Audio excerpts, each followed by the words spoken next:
Hello বন্ধুরা, ভূতু কিচেনে সবাইকে স্বাগত। আজ চলে এসেছি আরও একটা নতুন ভিডিও নিয়ে। আজ আমরা বানাবো নান খাটাই বিস্কুট। তার জন্য আমরা এখানে নিয়ে নিয়েছি 2 বাটি ময়দা, তার হাফ 1 বাটি বেসন এবং 1 বাটি বেসনের হাফ বাটি সুজি। আর আমরা নিয়েছি 2 বাটি ময়দার জন্য 1 বাটি সুগার পাউডার। এখন আমরা নিয়ে নিচ্ছি এই চামচের 4 চামচ ডালডা ঘি। তোমরা চাইলে ঘি অথবা বাটারও নিয়ে নিতে পারো, তো আমরা এখানে ডালডা ঘি ব্যবহার করছি। এবার আমরা এই 4 বাটি ডালডার মধ্যে দিয়ে দেবো ওই 1 বাটি সুগার পাউডার। এখন আমরা এই মিক্সারটা দিয়ে খুব ভালোভাবে এটাকে মিক্স করতে থাকবো যতক্ষণ না এটা হালকা হয়ে আসছে। এইভাবে মিশিয়েই যেতে হবে।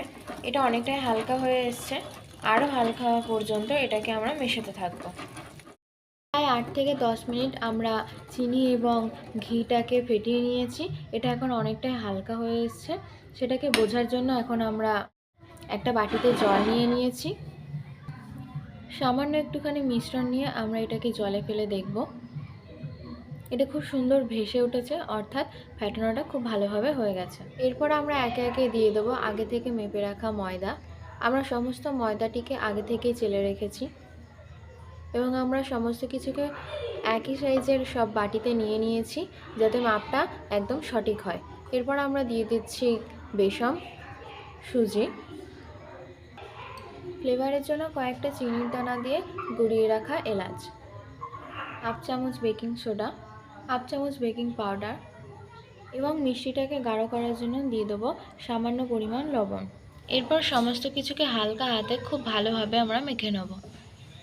ওটা মাখতে মাখতে যদি একটু শুকনো হয়ে যায় তাহলে তোমরা এতে দুধ দিয়ে দিতে পারো। অল্প অল্প করে দুধ দিয়ে আমরা ডোটাকে মেখে নেব। সামান্য একটু লিকুইড দুধ দিয়ে আমরা ডোটাকে রেডি করে নিয়েছি। এখন আমরা এটাকে 20 মিনিট মতো রেস্টে রেখে দেবো। সামান্য লিকুইড গরুর দুধ দিয়ে আমরা ডোটাকে এইভাবে রেডি করে নিয়েছি। এখন আমরা এটাকে 20 মিনিট মতো ফ্রিজে রেস্টে রেখে দেবো। সামান্য লিকুইড গরুর দুধ দিয়ে আমরা ডোটাকে এইভাবে রেডি করে নিয়েছি। এখন আমরা এটাকে 20 মিনিট মতো ফ্রিজে রেস্টে রেখে দেবো। আমরা বিস্কুটগুলি রোস্ট হওয়ার জন্য একটা ওভেনে কড়াই বসিয়ে দিয়েছি এবং তাতে দিয়ে দিচ্ছি কিছু পরিমাণ বালি। বালিগুলিকে এখন আমরা লো আঁচে গরম হতে দেব। এরপর আমরা একটি থালা নিয়ে নিয়েছি। থালাতে সামান্য একটু তেল দিয়ে আমরা সম্পূর্ণ থালাতে এটাকে মাখিয়ে নিচ্ছি। এরপর আমরা একটা সাদা নর্মাল পেপার নিয়ে নিয়েছি। পেপারটাকে থালার উপরে খুব ভালোভাবে চেপে চেপে বসিয়ে দেবো। তোমরা চাইলে এখানে বাটার পেপারও নিয়ে নিতে পারো। কাগজটা ভালো করে এর উপর বসিয়ে দেওয়ার পর আবারও সামান্য একটু আমরা তেল দিয়ে নিচ্ছি। এখানে আমরা 20 মিনিট রেস্টে রেখে ডোটাকে ফ্রিজ থেকে বার করে নিয়েছি। এখন আমরা ডো থেকে ছোট ছোট টুকরো করে নিয়ে বিস্কুটের শেপ দিয়ে নেব। এইভাবে আমরা হাতের সাহায্যে এটাকে গোল করে নেব।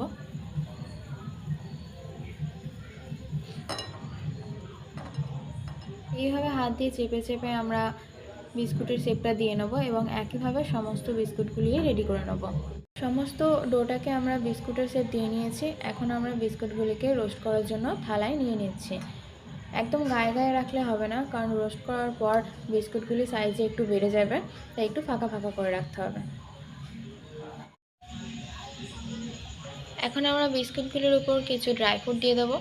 আমরা এখানে আমন্ড কুচি নিয়েছি, তোমরা চাইলে এখানে পেস্তা বাদামও দিতে পারো। সমস্ত বিস্কুটগুলির ওপর আমাদের ড্রাই ফ্রুট দেওয়া কমপ্লিট। এরপর আমরা আগে থেকে যে বালিটা গরম করতে দিয়েছিলাম তার উপর আমরা একটি স্ট্যান্ড দিয়ে বিস্কুটের থালাটা বসিয়ে দিচ্ছি। এর উপর আমরা একটি থালা চাপা দিয়ে 10 থেকে 15 মিনিট লো থেকে মিডিয়াম আঁচে আমরা বিস্কুটগুলিকে রোস্ট হতে দেবো। 10 থেকে 15 মিনিট রোস্ট হওয়ার পর আমরা ঢাকাটিকে খুলে নিচ্ছি। বিস্কুটগুলি খুব ভালোভাবে রোস্ট হয়ে গেছে এবং এতটাই ফুলে গেছে যে ফাঁকা করে দেওয়া সত্ত্বেও এগুলি গায়ে গায়ে লেগে গেছে। বিস্কুটগুলি গরম থাকা অবস্থায় একটু নরম রয়েছে। এটাকে আমরা এখন 10 থেকে 15 মিনিট ঠান্ডা করে নেব, তাহলে এটা শক্ত হয়ে যাবে। 10 থেকে 15 মিনিট আমরা বিস্কুটগুলো ঠান্ডা করে নেওয়ার পর আমরা থালা থেকে তুলে নিয়েছি। খুব সুন্দরভাবে বিস্কুটগুলো উঠে গেছে এবং বিস্কুটগুলো শক্ত হয়ে গেছে। এই যে খুব সুন্দর রোস্ট হয়েছে বিস্কুটগুলি। এটা কতটা শক্ত হয়েছে আমরা তোমাদেরকে ভেঙে দেখাচ্ছি। এই যে খুব সুন্দরভাবে এটা ভেঙে যাচ্ছে। তো ভিডিওটা যদি পছন্দ হয় ভিডিওটাকে লাইক কমেন্ট শেয়ার করবে এবং এরকম আরও নতুন নতুন ভিডিও পেতে চ্যানেলটিকে সাবস্ক্রাইব